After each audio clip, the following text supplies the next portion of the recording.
Good Wednesday morning. Yesterday, I said we need some WD-40 on the microphones to stop the squeaking. They came in, they WD-40 the microphones, and now this happens.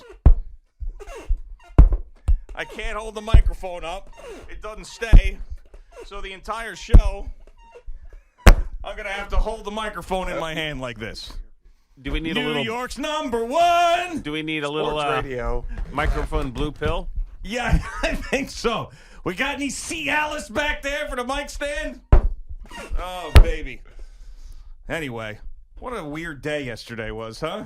You had election day going on, which was just insane across the country, of course. You had the Islanders storming back against the Rangers. You had Kyrie meeting with Adam Silver. You had more craziness at the GM meetings.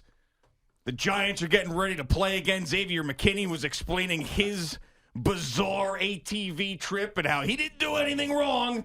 Something fell on him. It was a freak accident. Or maybe it was a meteorite shower that landed on his hand and broke all his fingers. Good morning, Boomer. How are you? I've been better, G. I've been better. I was sitting right behind Igor Shesterkin last night, and before I could get the words out of my mouth, we can't give up a goal here in the first 5 minutes of the third period. Adam Pelech buries one 14 seconds in, and it was just basically an avalanche after that. And I have to say I was very disappointed, very, very, very disappointed. I left the Garden last night.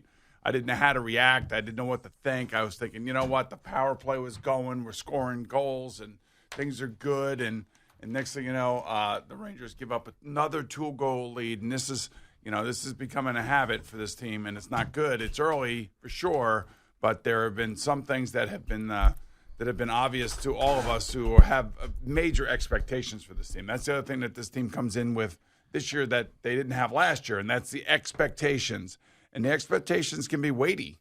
They can be weighty on people. And, right now, this team is just a middling team. It's not a team that looks like it's going to, it could still turn things around. Don't get me wrong. It's still early. But it's very, very, very disappointing. I mean, 2 losses to the Islanders and get shut out on the island. That was at that game. That was another disappointing loss. And then to lose last night after giving up 3 goals in the third period, just inexcusable. And I know the coach now is in a weird spot because he's changing up the lines. He's doing different things. A couple guys got hurt. He's trying to, spark the team. And maybe last night the power play worked a little bit, but all of a sudden, the Islanders, all I can tell you is that, they have a resiliency. That's a back-to-back wins for them in games where they had to come back in a third period. And that's the sign of a team that, has got something special going on. And then right across the river over here, the Devils are one of the best teams in the league right now. Yeah, I'll take your word for it. So you talked about expectations. Yes. And how that changes everything.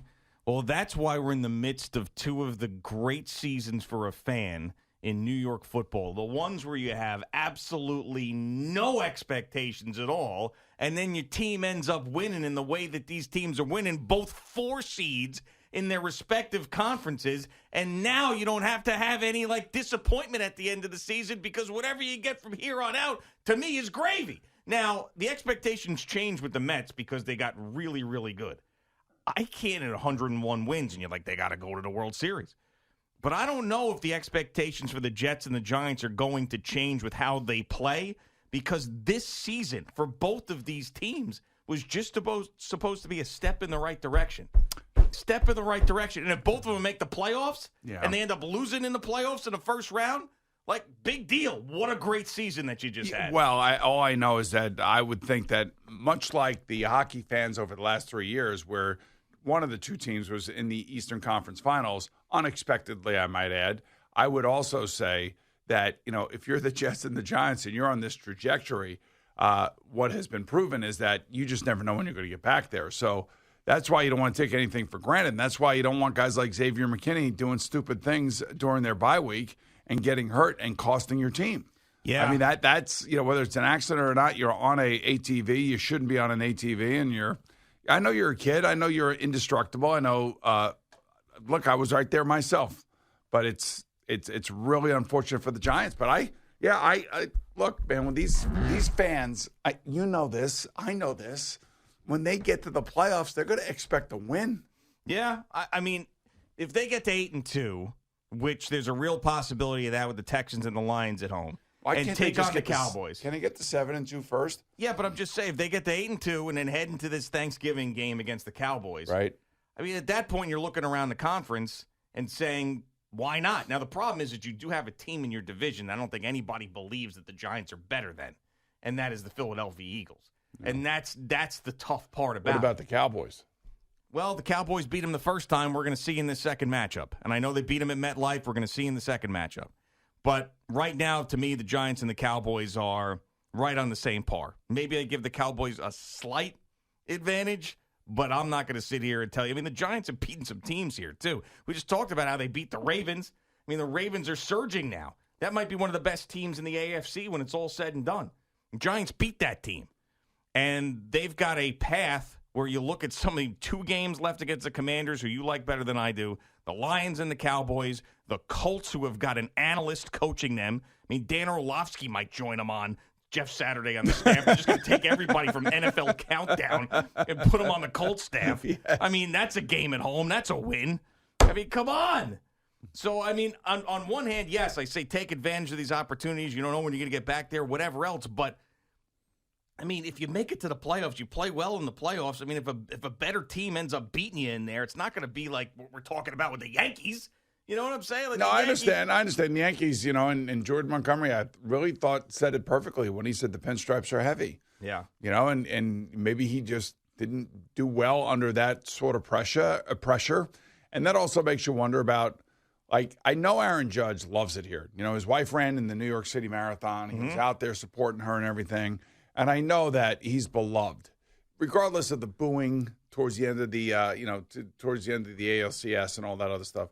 I mean, at the end of the day, he's still a revered, big-time, prime-time professional athlete here in New York. And there's something to be said about that. And that's a good life. That's a great life, actually. Mm-hmm. And the fact that his wife ran the New York City Marathon, he's out there supporting her and everything. He may just love it here. You know what I mean? Yeah. So I just think that for a guy like Aaron Judge, man, I'll tell you what, somebody's going to come big after him. That's going to be the big number in this offseason. And I think it's going to take our breath away. I really do. Yeah, well, and we'll see how long he takes this. For me, I think he's going to go out there and he's going to explore this. He's take this opportunity to meet with so many other teams and figure that out. But yeah, that's going to be very, very interesting to see where those numbers end up. But I wanted to go back and read you a couple of these McKinney quotes from yesterday because we were talking about him. All right. So he said, "Thank God it wasn't anything worse. There wasn't anything reckless going on. It was a freak accident." Are we buying it? I'm not buying freak accident. I'd like to ask, did you do any wheelies? Yeah, no, buddy? He said that he wasn't doing anything reckless. All right. He said nothing reckless. And he goes, "I know what I put into this game. I know how much we have collectively put into what we've done to build where we're at now. I've been on a mental roller coaster." So he's showing remorse about it. Yes, whatever. He is, which is good. That's a good thing. And a lot of callers called up yesterday asking us about the contract. Can they void it and lose money and everything? So the Giants standard issued contracts prohibits players from riding ATVs. Yeah. So if they wanted to. Now the question is, I mean, will Dable and Shane actually go after his money? I mean, it's an interesting one. It's in the contract, and the players, I don't know. I hate when stuff like this happens because the team and the coaching staff did nothing. They did nothing. But the contract says, you're out there, you're doing your thing, you're on one of these ATVs. If you want to go by the letter of the law, you don't pay the guy. You don't pay the guy, and you got to hold him accountable somehow. Yeah, I would think so. It says, "I didn't fall off," McKinney said. "It fell on my hand or my fingers. The vehicle didn't flip over." He's saying that the ATV fell on his hand? All right, so it didn't flip over, but it only fell on one side. I mean, I don't know. Sounds like, he was probably making a pretty fast turn, and maybe the thing slid out from underneath him. I don't know. Yeah. And then he was asked about if losing salary would upset him, and he said he wouldn't be upset with it. So good. He shouldn't be upset with it. I mean, it's his fault. Yeah. Well, it's his fault for getting on the ATV. Yes, it's his fault. That right there is indisputable. I don't know why people can't just understand that. Yeah. And it sounds like he does, which is good. I mean, there is, if there was a freak accident, that's really, really bad luck. And I don't want to trash the guy completely for saying, he's doing wheelies, doing all this stuff when he wasn't. But the bottom line is, going back on it, you shouldn't be on the ATV. Just like you shouldn't be doing any of that. You shouldn't be skydiving. Yeah. You shouldn't be parasailing. You shouldn't be doing any of that stuff. Right. Just rest on your bye week. Maybe play around the golf. Where are you and I from? The South Shore, Long Island. What does that mean? That means that we like to bust balls. But we We don't got a get, lot of blue-collar friends. Yeah, we don't kind of get, like, you can't pull the wool over our eyes. Oh, That's sure, the there thing. is Like, that, too. we've been Keep around. it real. It's called street smarts. That's right. Right, exactly. Right? 100%.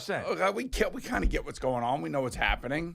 Mm-hmm. And you're going to tell me that Xavier McKinney was in Cabo on an ATV. Yeah. And he was, going 10 miles an hour looking at the sights? I mean, come on. What are we talking about here? Especially when his friend and teammate posted a picture on Instagram of him up in the air going, "Vow, vow! Vow, vow!" Popping a wheelie. That's exactly right. I mean, Yeah. look, we all know it. We all were kids. We all had those moments, and I'm sure he just had one of I I had a go-kart when I was a kid. had a Rupp Roadster, Oh, did you? mini bike. Yeah. Yeah. I never really had an accident in that go-kart. I mean, I used to go into like the high school and elementary school parking lots and Right. like whip around when nobody was in there. Yeah. I was at Heckscher Park with Yeah. my mini bike, and then the state police would be, trying to get us, and then we'd get out on the street, and then Suffolk County 308. 308, I think it was the number. 308? 308. 308 would try to get us, Oh man. and we'd bury ourselves into Heckscher Park and get out of there. Man, the 3rd precinct, they love us down. They follow us on Instagram. Oh, they do. Probably because they're still trying to follow you and make sure you do it every 308's coming. 308's coming. Yeah, it's great. Yeah, so but I kind of get. Like I said yesterday, I kind of get. What these young kids, they get to blow off some steam, get away from football, go have some fun. I'm all for that. I mean, they need to get down, get away because the stress, the anxiety, all the heated rhetoric and the games themselves and the injuries and all that other stuff. Get away for a week. I'm down with that. That's good. But you got to be smart. You just got to be smarter, and you can't put yourself in a situation like this. Yeah, and I think even especially with like a 17-game season, it's even more important for these guys to get away with that extra game and Yeah. the preseason. The season's long. You're getting beat down every week. It's like you want to be able to do that, but it's just different. It's hard to put my mind in the young, early 20s NFL player Money. with all of that money. Yeah. Like I think of like me on a bye week, a 40-year-old dad on a bye week. If I had that type of cash, I'd go down to a warm climate. I'd be like getting massages. I'd be sitting on the beach. Yeah. Getting served on the beach, a little Cuban sandwich and a pina colada. That's what I'd be doing.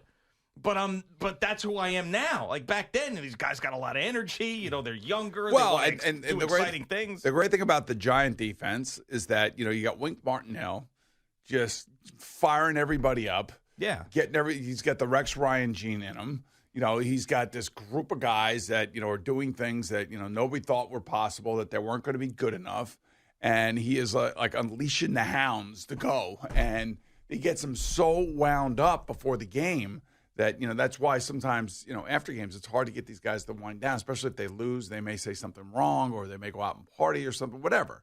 But that's why the bye week is important. It's a mental break from all of that. Yeah. Because now when they come back, they got to recharge themselves. They got to kind of restart themselves. And you just hope that they don't come off this bye flat against a team that they should definitely manhandle in their own building. Yeah, so the good news is that you do have these 2 games at home against teams that you're going to be favored against. But, you can't take anything for granted in this NFL. Yeah, okay, but you're not losing Xavier McKinney, and you're going up against the Kansas City Chiefs the next week, and then the week after that, you're going up against, I don't know, Justin Herbert. Or something. You're facing 2 teams. You're facing Davis Mills and Jared Goff.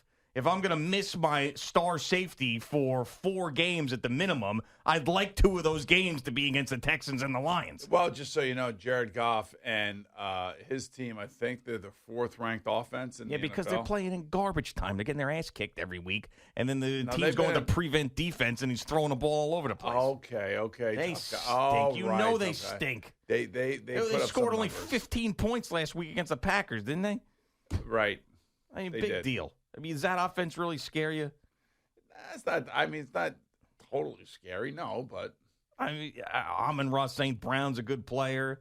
DeAndre Swift, is he ever going to stay healthy? Jamal Williams. They just traded Hawkinson. He's not even there anymore. Right. I mean, this is not a team that's like, and the Houston Texans don't even try to sell me on the Texans being a good team. No, I'm not. I'm not going to. But I just, every year there's going to be like one of these wacky games where, like, everybody that is in a knockout pool. Yeah, of course. Is probably taking the Giants this week. If they're still in it. To me, every knockout pool should probably be over by now because of all the upsets. I'd be shocked if any of them are still running. Well, all right. Well, this is one of those, spots. One of those knockout pool why spots? Why did you bring the helmet next to you? Because of this, the mic. Like, watch when I. Oh, I saw you using it as the holder. Okay. Yeah. Because I can't. It's either I hold it up the entire time, or I have something to prop up the microphone. So when Marty was in here and he was WD-40ing these microphone arms, didn't he notice that microphone wasn't staying up? It's a good question. Can you tighten it? Trust me, I tried to tighten it. Yeah. Well, here's the thing: the WD-40 actually made it worse. Yeah. It may have stopped the squeaking, but it won't even hold. There's no bite left on it, and they have to order new ones. So that they have to order new ones New mic arms, yeah. because of the WD-40. No, well, because they're just shot. Yeah. Well, clearly they are. This is what we needed, though. We needed new mic arms. Need a little freshening up around here. I mean, so we got to it in sort of a weird way, in a weird path. Right. But we needed new mic arms. Right. Stephen Waldron, you there? Hey, good morning, Stephen. I'm thinking about Christmas decorations. How are we doing on that this year? Do you want us to do them again? Honestly, I wasn't overly happy with what you guys did last year. I thought you were handling it this year, sir. Oh, am I handling it? Did I say I was That's what handling it? You did. Steven, you got the credit card? You got the company credit card? All right, good. Nice. Oh, really? You You can. text me the numbers, the expiration date, and the security code, all right? They have at least $25K on that card, Stephen? Right. Yeah, well. Boomer's going to order an actual wise man. So make sure he's going to have someone standing in the corner holding myrrh. So Here's make our sure- magi joining us. Oh, here's Boomer smashing that Christmas scene. Come on now. I was legitimately scared when that was going on, by the way. I could see that. I just ran away. I mean, By with the way, that hammer. you could maybe swap out that mic arm, which still has some rigidity, if Yeah. you will. All right, I'll give it a shot.